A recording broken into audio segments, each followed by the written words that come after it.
As I look at it now, the last podcast has over 400 views. Are you guys serious? I mean, you guys are amazing. You know, we can't thank you guys enough for that. Definitely an early birthday gift to me, as my birthday's tomorrow. But we still got some heat for you guys today. You know, welcome back. You know, today we're going to kick it back to the 2000s as we're going to draft the best versions of any player from only that decade. Of course, I'm joined by my co-host, Bakari Steve, a fellow host here. How you doing? How you feeling today? I feel good. I'm excited about the draft we got coming up, and we're really happy with with how the podcast is doing, the views, the support. We love it. You know, it's just an exciting time for the podcast right now. Yeah, I mean, it's growing rapidly. Can't thank you guys enough. Seriously, right? But this is your early reminder that if you do enjoy what you're seeing/hearing, we're starting a draft series here for every Thursday for maybe the next couple weeks.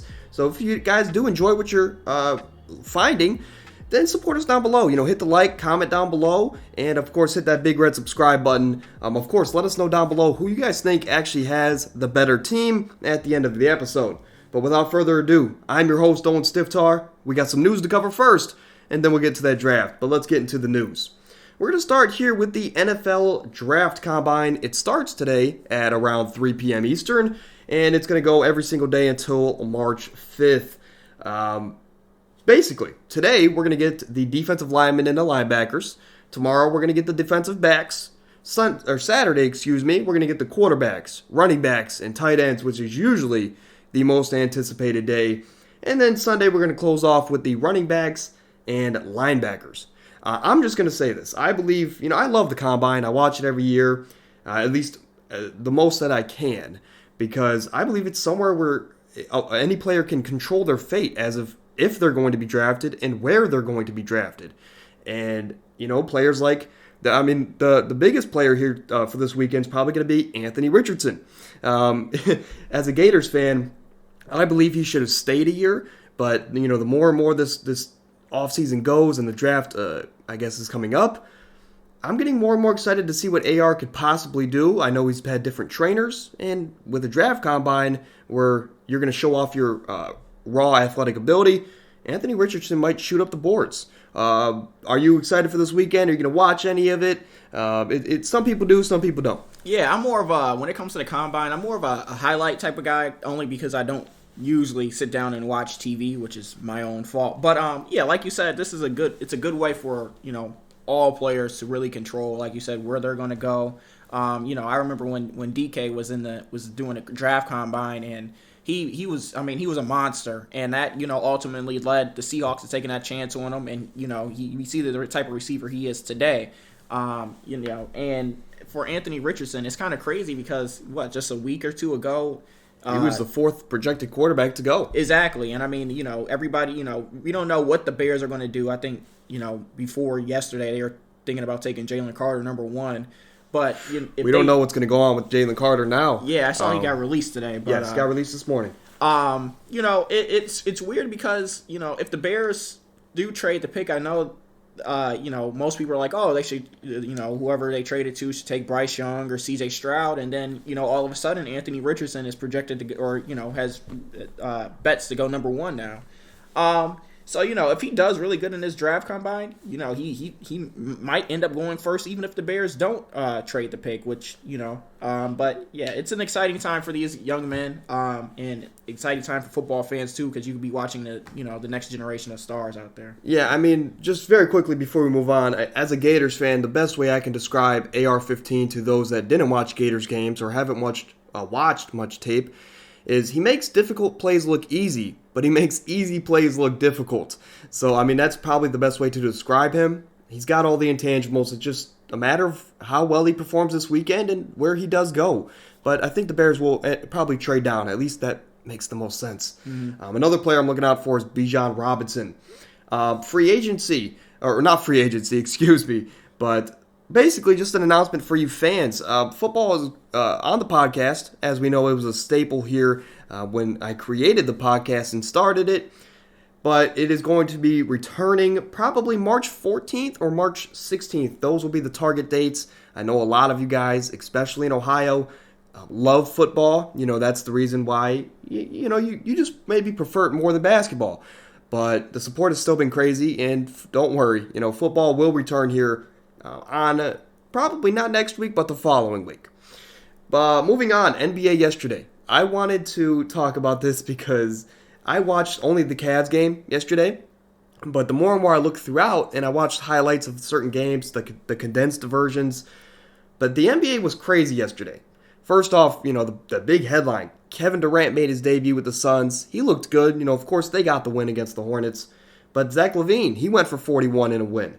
The Heat, they're still struggling with Kevin Love. They lost to Philly, who had no Joel Embiid yesterday. The Grizzlies, of course, beat the Rockets. The Lakers won without Bron and AD, which is surprising because the Thunder seem to just have their number over the years. Yeah, that is. But Giannis, he returned last night, had like 31, 6, and 6. He looked great. And the St. Louis boys, in that game that I was talking about, as the Cavs fell short, Tatum and Mitchell, they both went for 40+, which I'll get your thoughts on that in a second. And Cam Johnson, he went for 33 out of the blue. I guess on a team like the Nets, they need someone to step up, and Cam Johnson got the shots to go in. And on the other side in that New York matchup, Jalen Brunson went for 39, proving he should have been an all-star. And then to close the night, we had Brandon Ingram and Dame both go for 40+. So a crazy scoring day in the NBA. A lot of 30 and 40-point performances. But you watched the Cavs game last night. What were your thoughts on that Tatum-Mitchell matchup as the Celtics finally got one on the Cavaliers? Yeah, I watched the first half. I was at a birthday dinner, so I had to kind of break my neck to see the TV. But I when the game first started out, I think the Cavs were empty or didn't score for like the first 3 or 4 possessions. And the Celtics, they were, I don't know, like Al Horford threw a lob, and they were, Al Horford also came out aggressive versus Evan Mobley first play of the game, and I was like, oh, here we go. The Celtics are finally going to blow the Cavs out, in Boston on an ESPN game, because it just feels like, as a Cavs fan, ever since we've been getting better, anytime we play on national TV, we get blown out sometimes. That's what it feels like. Just scary. Yeah. And, as the game goes on, next thing I know, we're up 1. It's tied. I'm like, okay, here we go. And then I see that the Celtics scored 41 in the third quarter. Yes, they killed us like the Warriors. Yeah. And they did that the first time we played them this year when Donovan Mitchell and Karis LeVert went off for 41, and we were able to, fight back in the game. Unfortunately, it was too little too late this time around. But Jason Tatum, he's obviously proving that he's a regular season MVP candidate. We'll see. He does it in the playoffs as well. We could just see if he does it in the finals, if they are able to get back. And, Donovan Mitchell is, once again proving it's crazy to think about it, but Donovan Mitchell, statistically is one of the best scorers right now to ever play. He has a 71-point game under his belt. He has, high explosive scoring playoff games. So, and he does this on a regular basis. So, yeah. I mean, Tatum, first off, he's itching to get back into the finals because last year he had a game or two, but overall he kind of underperformed, I guess. Yeah. Jaylen Brown was the best player on the Celtics last finals, but for a team that was better than the Warriors as well. Right, talent-wise, top to bottom for sure. But for Donovan Mitchell and the Cavs, I mean, even though we haven't been playing the greatest, we still only lost by 4, and that's including a 41-point quarter from the Celtics to start the second half. But good game for the Cavs. We just got to put everything together on national TV. Yeah. But besides from that, did you have a favorite moment from yesterday? I know you said you had a birthday dinner. Did you catch one of the early games? And I guess overall, what was just your favorite moment from yesterday? Yeah, I've been a KD fan since he was in the Thunder. Obviously, I've come under some fire for that because a lot has happened since then. But KD, I'm happy he's back out on the court, even though it isn't for the Nets, it's for the Suns, and I don't particularly like the Suns organization. But yeah, I'm happy KD made his debut. And I saw Jalen Brunson at 30 at half, and like I said the other day, the Knicks have really been they've been a fun team to watch, believe it or not. 8-game win streak, I think, at this point. Yeah, I think it is 8. They've been absolutely amazing during those 8 games because I mean they aren't even really close games. It's more like blowouts. I think it's like 8 straight blowouts. And Damian Lillard, he's continuing his fantastic streak, even though it didn't result in a win. But the Heat, the Heat are pretty much what they are at this point in the season. Kevin Love wasn't going to make a difference. I think we talked about that on here. Jimmy Butler's starting to get upset. Yeah. It's Bam, he needs to start holding more weight as a number 2 option, even though he was All-Star and Jimmy wasn't. But, yeah. Yeah, and I mean, just quick shout-out to the Bucks. 15-game winning streak now, and I know they play Philly on Friday, and if they get past Philly, I think they have a couple teams that aren't in the playoffs. So if they can get past Philly, maybe we can see a 20-game win streak here to close out the second half. But moving over to other news, we have De'Aaron Fox for a wrist injury. He underwent an MRI yesterday, and he's expected to be back as soon as this Friday's game against the Clippers. I mean, De'Aaron Fox, super underappreciated. I think he has the most clutch time points in the league this year, proving he should have been an all-star maybe as a reserve, but the Kings have been great this year. Yeah. I mean, there's not too much else to say. It's not a serious injury. Swipa should be back soon. Yeah. But moving over to Ben Simmons with left knee soreness, an injury that he's dealt with pretty much his whole career. But the Nets have put him on a strengthening program, and they haven't ruled him out for the season. But it's likely that there's a possibility he'll be shut down for the season. I guess I just want to ask you, how disappointing of a season was this for Ben? I'll be the first to say that I had high expectations. Not that I was going to see him shooting threes or being an MVP candidate, but I had him as my decoy. How disappointing of a season was this for Ben for you? It's disappointing, but I can't say I expected more from Ben. We all know about his exit from Philadelphia, and once he finally gets traded, I think last year there were probably about 4 or 5 different days that the Nets said he would come back before the playoffs, and he never came back. Then the playoffs happen, his team is facing a sweep, he's apparently in good health, and he decides he doesn't want to come back. So this year, I think it's only right that Ben Simmons is the last one left in Brooklyn. I'm glad Katie and Kyrie got out, but Ben Simmons, they're probably going to be looking to move him in off season. He doesn't fit what any team really wants right now. His defense isn't the same that it was his last year in Philadelphia, which is why he was still considered an all-star. His offense has really degressed from something it wasn't even like this in college. When you look at it at the end of the day, he's a good playmaker, and he's still a top tier defender. It's just it's taken a step back from what it used to be. Yeah, and he has all the tools to be a great player in this league. I expected him to, again, not score a bunch of points, but be that defender, next to Katie and Kyrie, and I didn't project this Nick Claxton emergence, but Ben Simmons, I think it's definitely a very underwhelming season for him, especially because on that JJ Redick podcast in the summer, the way he was talking, you would have thought he was going to be an MVP this year, saying that he was keeping receipts, and I promise you, Ben, nobody is regretting the move at this point, but... Yeah, and that has been like a type of thing where he, got hurt at the beginning of the season and didn't get a chance to really showcase anything. That's one thing, but I think him playing the majority of the season, it's kind of just who he is as a player at this point because, we kept waiting for Ben to kind of find his role with the team and kind of break out in that role, and he never did. You kind of forget he was on the team after those trades happened, so... Yeah, just... very quickly, just want to throw it out there. It's the reason that the most frustrating thing with Ben is that he refuses to shoot the three.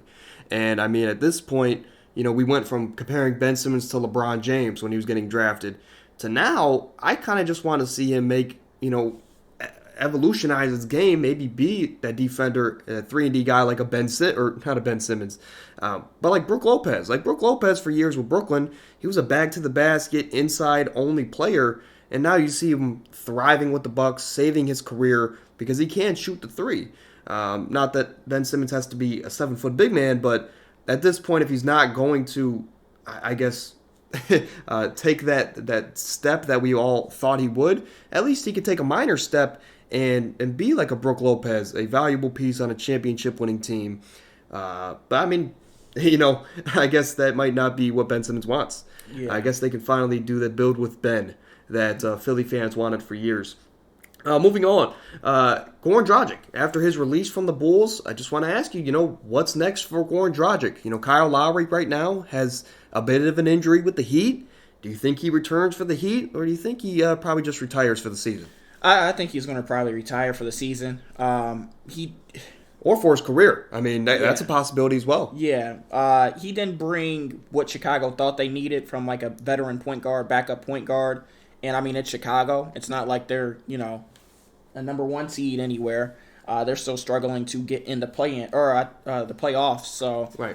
I think he still probably brings good, valuable skills to a team, but I don't think at this point in time he's been a 2-time All-Star. Yep. He probably figures he's done everything he can do at this point in time, and if he goes to the Heat, it's probably going to be worse than the Kevin Love signing because then it's actually like, okay, what are you? Yeah, I mean, I know he has ties to the city, and he was with them, and he did have those 2 All-Star appearances with the Heat. Mm-hmm. So maybe, like a homecoming there, but at the end of the day, whatever Goran decides to do, best wishes, but a lot of these foreign players do end up actually going home and playing for a team in their home country. Yeah. But, we'll have to see. I wouldn't doubt it if he retires, or I wouldn't doubt it if a team like the Bucks picks him up. But moving over, Sadiq Bey. Nothing crazy happened with him. I guess there's a crazy stat that I do want to say, that Sadiq Bey, he's actually played for 4 head coaches in his last 6 games. So to start off, a little timeline here, he was with the Detroit Pistons with Dwayne Casey, and then he got traded to the Atlanta Hawks, and he played 1 game under Nate McMillan. Then Nate McMillan got fired, and Joe Prunty stepped up, and he played 1 game for Joe Prunty. And then they hired, the Atlanta Hawks were saying, hired Quinn Snyder, and now he's playing under Quinn Snyder. So just a crazy stat. I've never seen anything like this. I'm sure it's happened in sometime in history, but it's kind of crazy for Sadiq Bey. Yeah, I'm sure he's just happy to be out of Detroit and playing for something because he was lighting up the Cavs the other day.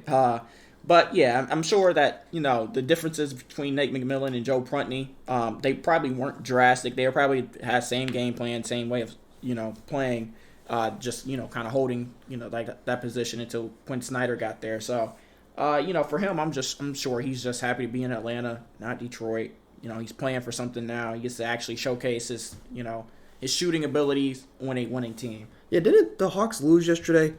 I believe they did. Yeah, so I mean, Quinn Snyder's 0-1 or whatever as a coach, but it's a long season, right? At least for Quinn Snyder here, as they got to figure a lot of stuff out over there in Atlanta.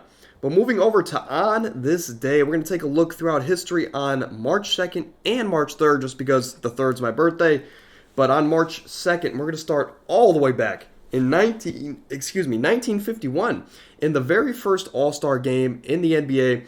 It was held at the Boston Garden, but Easy Ed Macaulay, excuse me if I'm mispronouncing that, but he was a member of the Celtics. He scored 20 points, and he led the East to a victory in the game.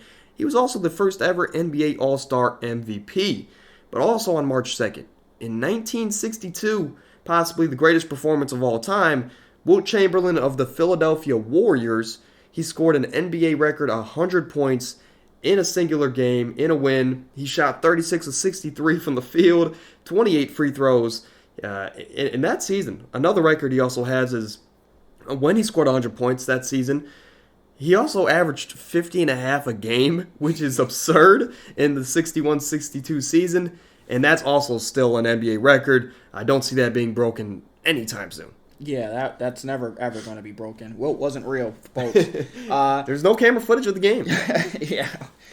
In 1988, the flaming basketball is adopted to be the Miami Heat logo.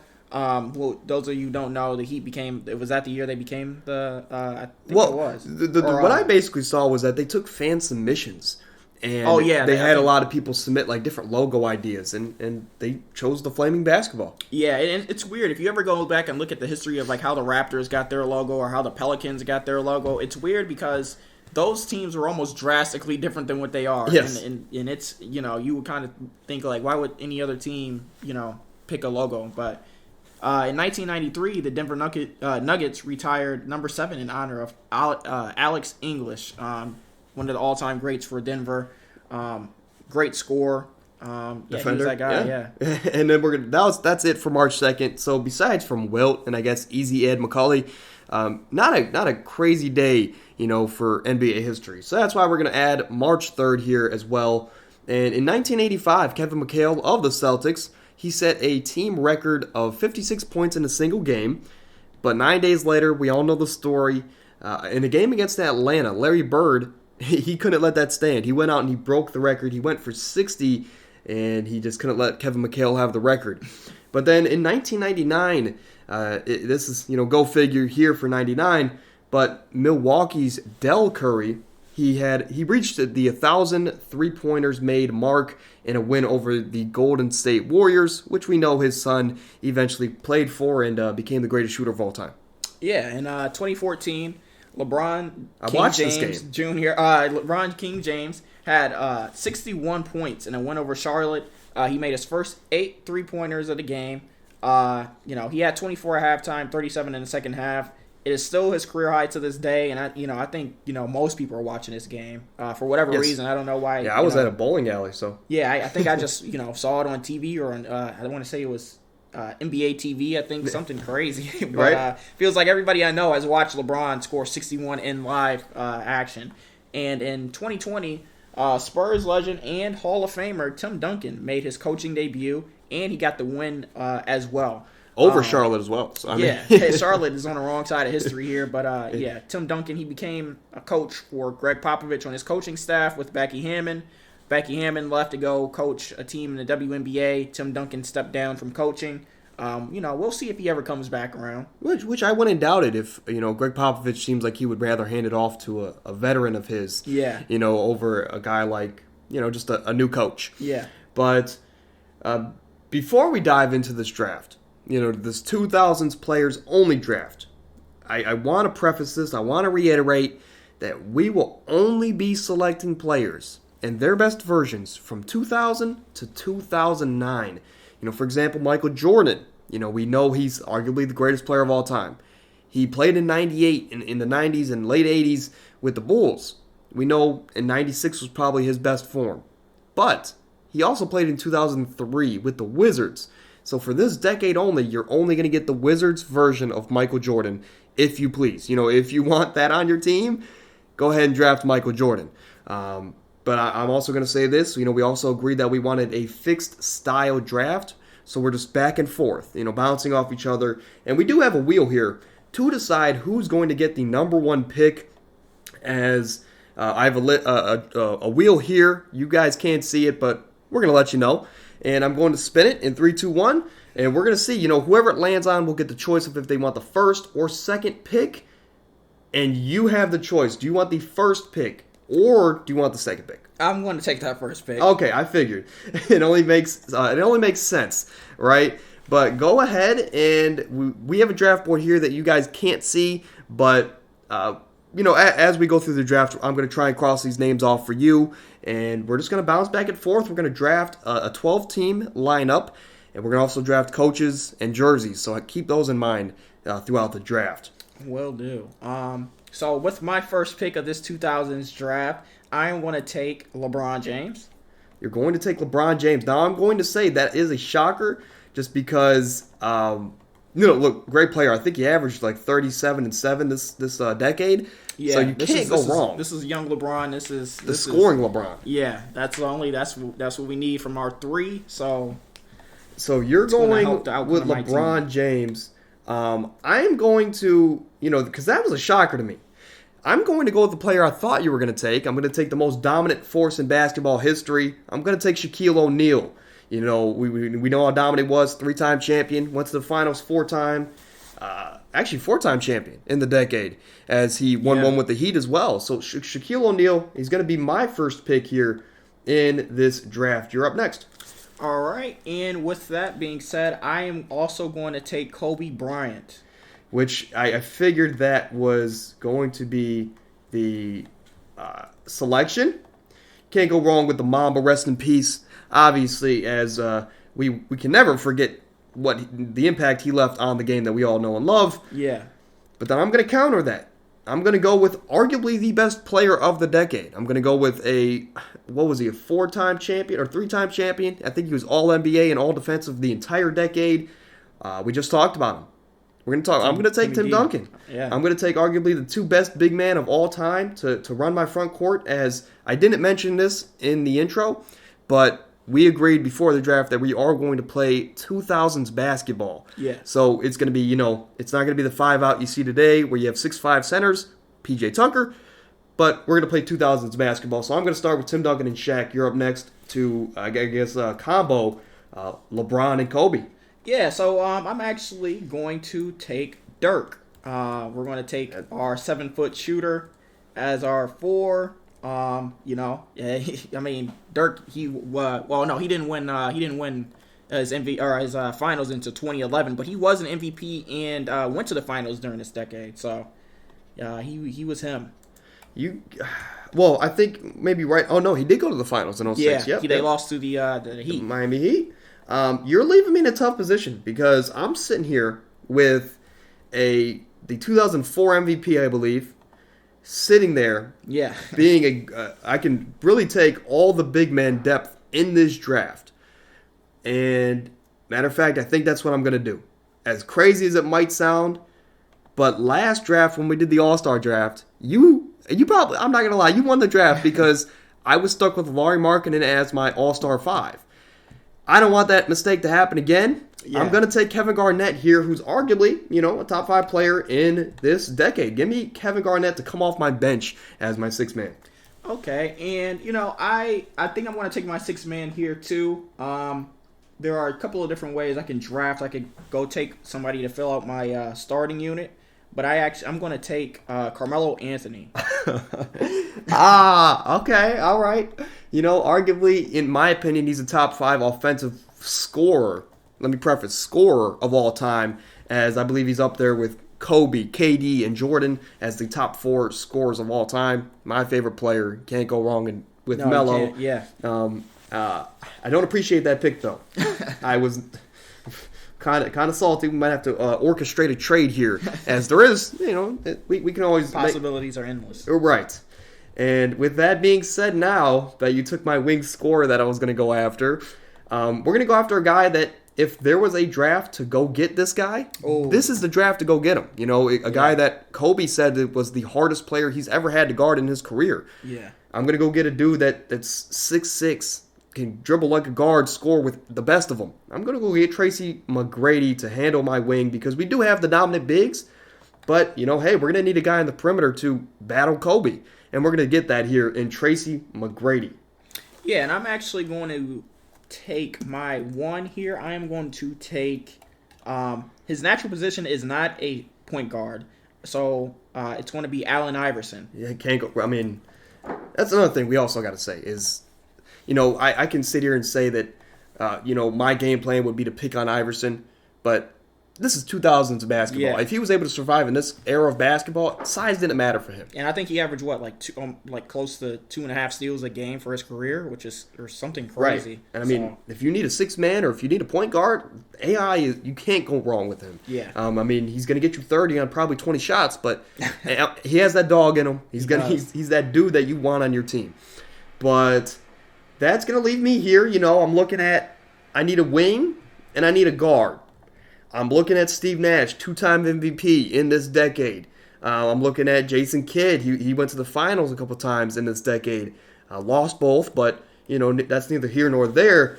I'm looking at Dwayne Wade. Can't go wrong with Dwayne Wade. I can get Yao Ming to pair with Kevin Garnett off the bench, which I would just have all the bigs at that point. But Kevin Durant's there too, man. Kevin Durant, at the end of the decade, he was still averaging 30, second in the MVP race. This is I'm sorry for stalling, but I'm trying to figure out which way I want to go, and I think I'm gonna do it. I'm gonna take the Slim Reaper. You took Melo, so I'm gonna take your guy. I'm gonna take Kevin Durant here to pair with Tracy McGrady on the wing, and I think we're gonna be dominant. Kevin Durant can do it all. Yeah, and it's crazy because I wasn't even going to take Kevin Durant no matter what. Wow, it's just part of my draft strategy. That I sucks. have going that on sucks. Here. Though. So I'm actually going to take my starting five. I'm going to take Dwight Howard. Great pick. Dwight Howard. He ruined the LeBron versus Kobe finals. In the era Yes. where you had superstars leading their team to the finals. Dwight Howard led a Magic team to the finals and to Eastern Conference championships against LeBron James. Absolutely. This is the best Dwight. This is the Dwight that people were saying could in any other situation probably rival Shaq in terms of dominance. Yes. I think people. I mean, couple-time Defensive Player of the Year in this era. 3, I think. 3 times. Yeah. I mean, he was amazing, and we all took him for granted for sure. Yeah. I'm staring here now. I mean, I got my starting 2, 3, 4, and 5 with a 6-man, and this draft is just not going the way I expected it to. And man, there's 2 guards that I want here. Let me put it out there. There's 2 guards that I want, and I just don't know how you're going to draft because I did not expect LeBron to go 1. So I'm just going to take all the height. I'm going to take all the bigs. Someone that could rival maybe your Dikembe Mutombo or Ben Wallace on the bench. I'm going to take Yao Ming. And again, this is prime version, so I don't want to hear about the knee injuries. We're getting prime Yao Ming to come off the bench with Kevin Garnett. And that actually pivots where I was going to go. Instead of taking who I wanted to take, I'm going to take another all-time great in Dwayne Wade. That's a good pick. I mean, averaged 30-plus in this decade, won a championship. Really emerged as arguably the best player in that class for this decade. Which I guess, were you going to go Yao there? I was not. I was going to actually go a traditional point guard, but okay. I figured I need more scoring anyway. Yes, I mean, I was sitting there and I was like, I wanted to take, I was thinking, the only person Shaq ever had problems with was Yao Ming, and I had to take that away from you if I could, and luckily I was able to. But you're talking about traditional point guards. I need one here. I need a guy that can disperse the ball to Garnett, to Yao Ming, to Shaq, to Timmy D.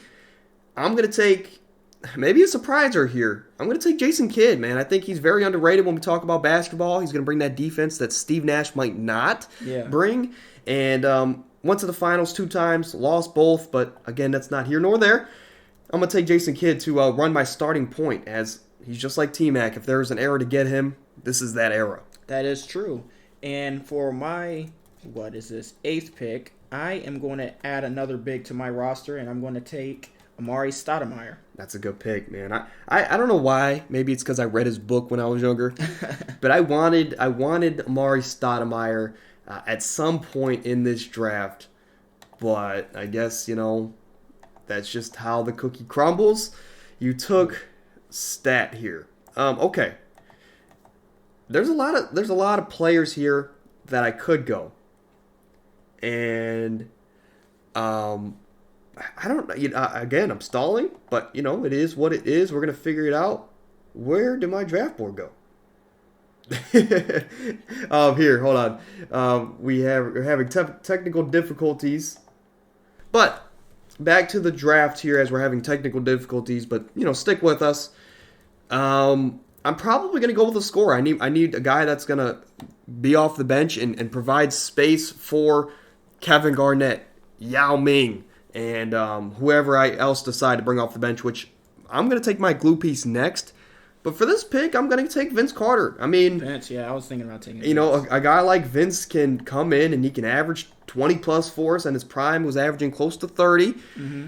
So Vince Carter is a dude that, at the end of the day, if, we need a bucket, we know we can get it with him, and Vince Carter, I think he goes he's underrated. So Vince Carter's going to be my next pick. So for me, my next pick, I just took Stat. So my next pick is actually going to be Pau Gasol. Pau, that's a good pick. I don't know why I wanted Pau. I think coming into this draft, I expected you to take Tim Duncan or Kobe first. Mm-hmm. So I was kind of like, whoever he takes, I'll be able to grab a Pau later on. But you get that dynamic duo that did win a championship in this decade. Kobe and Pau, and that's can't go wrong there. Let me update this draft board for you. But next up, I need my 3. I need a point guard and I need a 3 for my bench. And I'm going to go no other than a player I think could fit in any era of basketball, someone who shot 40% from three in the 2000s on 6 or so attempts, which you never saw. Give me Peja Stojakovic. Peja Stojakovic is going to run my backup three along with Vince Carter and the two bigs I have.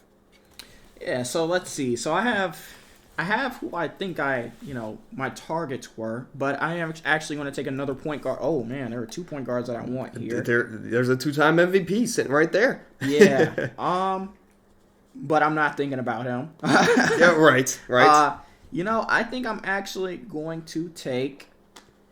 You know what? Let's take. Yeah, you got time. You got time. We can stall here as I'm going to try and fix your draft board here.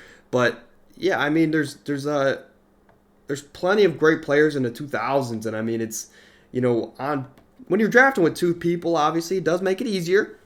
Yeah. There's a lot of talent there, but when you're able to, I guess, put together these teams, there's a couple different directions you can go. But I guess talk us through your process. What are you thinking right now? What players are you looking at? Yeah, so I'm stuck between these 2 point guard or 3 point guards actually, and one of them they're not Steve Nash. I think my team has a lot of scoring, and we do have part of the reason I took LeBron first is because I knew I wasn't going to go traditional point guard for a while. Luckily, LeBron is a pass first, as he considers himself. Yeah, I mean, you can't not build a good team around LeBron. Yeah, and I also have, like small guards like AI and D-Wade who, they're capable of running R1. Yes. But, I think in this situation, I am going to take, let's take Tony Parker. It's going to be a surprise, but Tony Parker. He's going to do what you want him to do. Yeah, he had, 2 rings? A Finals MVP. Yeah, I mean, Tony Parker, he's well established. Let's go TP. TP, I'm surprised with Steve Nash still there. Yeah. And excuse me, who was a 2-time MVP, and you're really. I didn't want Steve Nash, to be honest with you. I'm disrespecting the legend himself. Steve Nash, we know 2-time MVP. Again, he took 2 MVPs away from Shaq. Some would argue, but. I'm sitting here and you're pushing my hand. I got to go take him. I got to take Steve Nash. If anything, he can always not play. He can always just sit on the bench, if he does become a defensive liability. But, he held his own in that 7-second offense that Mike D'Antoni made famous. Yeah. And so my next pick is going to be, the alternate of Tony Parker. I'm going to take, man, there are 2 guards there that I really want. I know you want Emmanuel Paul. Christopher. Yeah, let's see. You know what? Only because this is 2000s, I'm going to take Gilbert Arenas. Gilbert Arenas, I mean, pack a strap. Yes. People didn't call him that, but we do. Gilbert Arenas, I mean, aside from the one famous incident that he did have, I think a lot of people do underestimate Gilbert Arenas. Yeah. Averaged 30 one of those years, and if it wasn't for LeBron heroics, he would have beat LeBron in the playoffs. Yeah. He would have been the first person to take LeBron out in the first round. And he's capable of going for 30 and 12. So that's why we get him. He can get his bucket and he can get his teammates involved. No, I mean, it's definitely worrisome if that's your backup guard. And I got to have Gilbert Arenas on Steve Nash. We're going to have to figure that out. Yeah. But we're looking here, man. We're looking. These are kind of like your wild cards. Your 11 and 12 spot, you want your wild cards, your special guys to come in and play their role, and that's why I got guys like Peja. And I could come up here and ruin the draft here by taking some guys that I just want on my team. There's Christopher Emmanuel Paul, Big Shot Billups, Ray Allen, the Truth Paul Pierce, Chris Webber. I mean, he took if it wasn't for the most rigged finals game, conference finals game of all time, Chris Webber would have probably won a championship. Yeah. You got Ben Wallace, 3-time Defensive Player of the Year. I think only 2 of them came in this decade. It's tough. It's tough because I can go Andre Iguodala. Really, that was the prime of his career, was the late 2000s. But we're gonna go with. I have Tim Duncan. We're gonna go with a veteran guy who is probably not the best pick here, but he's a guy that's going to fit what we want to do, and he's not a selfless guy. He'll sit on the bench, be a mentor, and if he needs to, he can step in and play basketball. This pick might make more sense later on when we get the coaches. But give me Manu Ginobili. Yeah. Give me Manu Ginobili. And so this is my last pick, I believe. Let me see. Yes, I believe so. So this is my last pick. So I have 4 bigs. Is that right? Yeah, I have 4 bigs. I got Dirk, Stat, Powell, D12. That's a pretty. I mean, it doesn't rival what you have, but in any other circumstance, that's a pretty good big rotation. Yeah, I think we definitely came in with 2 different draft strategies. Yeah, I kind of went for the little guys and the wings. This makes my last pick a little bit harder because I do want Ray Allen. You do have Peja Stojakovic. I could go and get Ray Allen, kind of cancel that out. But I feel like my shot making ability is pretty good for where it is right now. So with that being said, I am going to take another member of the 03 class. No, actually, you know what? I'm going to take a defender in Kenyon Martin Jr. I'm senior. I was going to say, it's a little random, but this is the end of your bench. This is when you do stuff exactly. like that. Yeah, he can come in and he did go to those finals with J Kidd. Did he make an All-Star game? I believe once or twice. With those 03, 04 years. Yeah. So it's more so like a nostalgic pick, I guess. Yeah. So sitting here again, we have great players like Chris Paul, which I'm surprised he's still on the board. But Chris Paul, Ray Allen, Paul Pierce, Ben Wallace. There's a lot of great players here. But there's 2 players that I really just want on my team. Again, no clue why, right? I'm a big Zebo fan. He's in the running for this spot. Ben Wallace, 3-time Defensive Player of the Year. Jermaine O'Neal was a super fun player to in the 2000s. There's another player, Lamar Odom. He's a do-it-all guy that for your 12th man, it's pretty good. Yeah. Same thing with like a Ron Artest, Hedo Turkoglu, Shane Battier. On the 2 guards, you got Rip Hamilton. I'm surprised you didn't take him. But Rondo's here, Rajon Rondo. Here's the thing: in any other case, if you went more big heavy in the beginning, Ben Wallace would probably be my pick here because, we wouldn't have had the bigs, but right now we have 4 of arguably the best big men on the board, and sometimes Tim Duncan can play the 5, Garnett can play the 5. There's no more minutes going to be there in this hypothetical world, so I am going to go another wing. I'm going to go with 3. Let's say Peja Stojakovic is having an off night. We're going to bring the spark plug. Why not just bring in the truth? Paul Pierce to close out the bench. Yeah. I take that back. I don't want Paul Pierce. We're going to take Lamar Odom. A guy that was a pivotal piece on that Lakers championship roster late in the decade. He's a do-it-all guy, can run some point guard, was with the Clippers for years. He's a big wing. He can defend, shoot the 3. He can do everything you need, and for the 12th guy in a roster, he could step in if Paige is having an off night. But I believe that is going to do it. Why don't you go ahead? I'll give you first pick of the. You can either have first pick for head coaches or jerseys. Down at the bottom, at this decade, there's a lot of great jerseys, a lot of great coaches. It makes it a lot easier because we only have 2 coaches really that we have to choose from here. But I'll let you either have first pick. I'm going to take the first pick for the coaches. Yeah, that makes sense. And we want to run something revolutionary. I could go Greg Popovich. I could go Rick Carlisle. I could go Pat Riley. But we're going to run something revolutionary. We're going to take Mike D'Antoni. You're going to take Mike D'Antoni?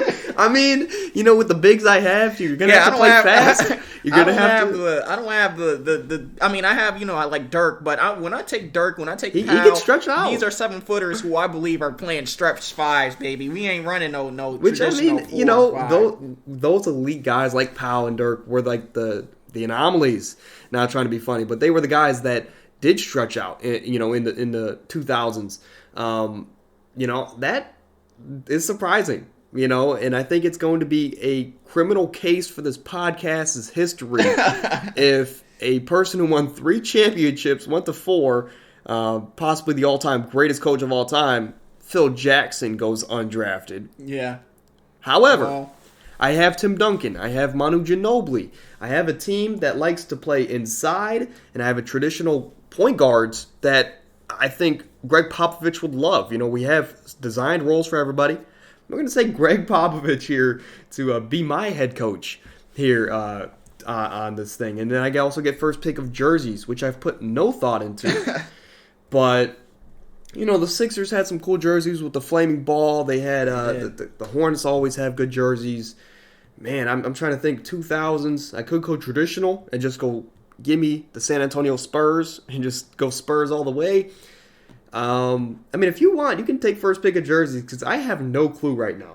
I don't think did the Suns have those? The purple ones? They did. If this is during that time, we're going Phoenix. Going with the 06 jerseys. You know what?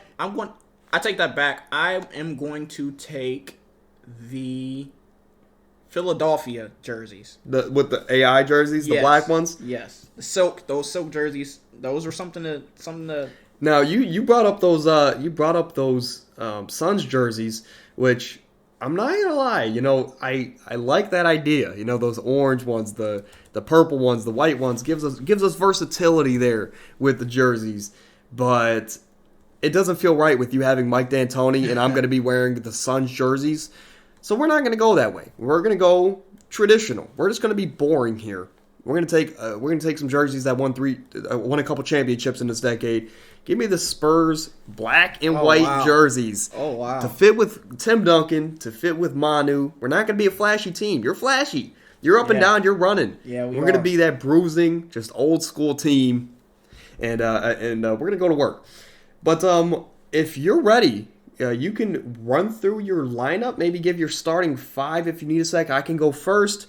And then we can move to benches and just to recap for everybody. Yeah, so my starting five is as follows. It's Allen Iverson, Kobe Bryant, LeBron James, Dirk, and Dwight Howard. And then that is followed by a bench of Dwayne Wade, Carmelo Anthony, Amari Stoudemire, Pau Gasol, Tony Parker, Gilbert Arenas, and Kevin Martin. Okay, Kenyon Martin. Let me look at your team. Because I really want Melo. And if I don't get him, I'm definitely getting him next Thursday. I can promise you that. But you need a big. How about we can orchestrate a trade for maybe a Yao Ming? No, sir. Okay, no Kevin Garnett. You're not interested in we can work something around Kevin Garnett and Melo. It's a good trade, but this is prime. This is Denver Bounty Nuggets Melo. This is giving Kobe a run for his money in the conference finals and Melo. Yes, this is one of the reasons I fell in love with basketball was that Carmelo Anthony. But my starting five here is we're gonna have Jason Kidd at the 1, T-Mac at the 2, Kevin Durant at the 3. So we have designed roles here on this team. And the two bigs, arguably the best two bigs of all time, we're going to have Tim Duncan and Shaq holding down the front court. Off the bench, we're going to have Steve Nash, two-time MVP, with Vince, Peja, Kevin Garnett, and Yao to round out our backup five. And then we have two glue guys, two guys that can do a little bit of everything, two team guys in Manu and Lamar Odom to round out my bench. Greg Popovich, of course, is at the helm. Where we do have Manu and Tim Duncan and the Spurs jerseys. We're not gonna be flashy. We're gonna punch in your face and we're gonna go to work. So that's gonna be my team here. Doesn't sound like any trades are gonna work out for Carmelo Anthony. Nah. Especially coming off your bench is dangerous. But if you're good, then I'm good, and that's gonna do it for today's show. Yeah. Hopefully you guys enjoyed. This is going to be a series that I think we'd like to continue. Maybe go 2010s next Thursday. Let us know what you guys think down below. I'm going to be posting on the Instagram account later today, so be on the lookout for that for next Tuesday, as we want you guys to get involved a lot. So be on the lookout for that later today, probably around 1 o'clock Eastern. And until Tuesday, thank you guys for all the support. Keep hitting the like button down below. Keep subscribing. Do you have any last thoughts before we get out of here? Yeah, I'm not going to lie. My draft really only took place around LeBron James and Kobe Bryant. After that, But you have LeBron and Kobe Bryant. I do have the two players that you I might win the thought fan I vote. needed. I think. Yeah, my starting five was really flashy, but my reserves, other than D Wade and Melo, probably could have used some work. I probably should have been, took the best players available instead of going for childhood favorites. But right? Yeah, like I said at the beginning of the show, we really appreciate the support we've been getting. It's 400 really good, views yeah. on the last podcast. Insane. Yeah, you can't even put words around it, especially for us. We're just happy, man. Yeah, I mean, we put a lot of time and effort into this stuff, and we really appreciate you guys finding the content and supporting it. So, again, hit the like button down below, hit the big red subscribe button, as that's the most important one as we continue to try and grow this channel. But until Tuesday then, again, look out for the Instagram account. We want you guys to get involved. It'll be up around 1 p.m. Stay happy, stay healthy, and we're out.